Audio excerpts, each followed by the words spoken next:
আবৃত্তি করছি কবি সুকান্ত ভট্টাচার্য রচিত দেশলাই কাঠি। আমি একটা ছোট্ট দেশলাইয়ের কাঠি, এত নগণ্য হয়তো চোখেও পড়ি না, তবু যেন মুখে আমার উসখুস করছে বারুদ, বুকে আমার জ্বলে উঠবার দুরন্ত উচ্ছ্বাস। আমি একটা দেশলাইয়ের কাঠি। মনে আছে সেদিন হুলস্থুল বেঁধেছিল, ঘরের কোণে জ্বলে উঠেছিল আগুন। আমাকে অবজ্ঞা ভরে না নিভিয়ে ছুঁড়ে ফেলায় কত ঘরকে দিয়েছি পুড়িয়ে, কত প্রাসাদকে করেছি ধূলিসাৎ।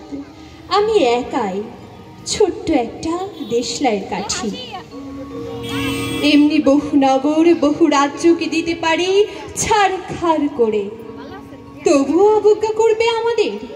মনে নেই এই সেদিন আমরা সবাই জ্বলে উঠেছিলাম একই বাক্সে, চমকে উঠেছিলে। আমরা শুনেছিলাম তোমাদের বিবর্ণ মুখের আর্তনাদ।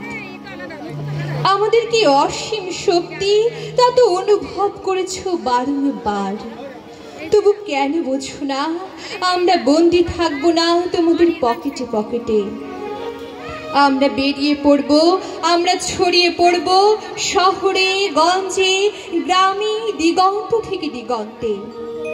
আমরা বারে বারে জ্বলি নিতান্ত অবহেলায়, তা তো তোমরা জানোই। কিন্তু তোমরা তো জানো না কবে আমরা জ্বলে উঠব সবাই শেষবারের মতো। সবাইকে ধন্যবাদ।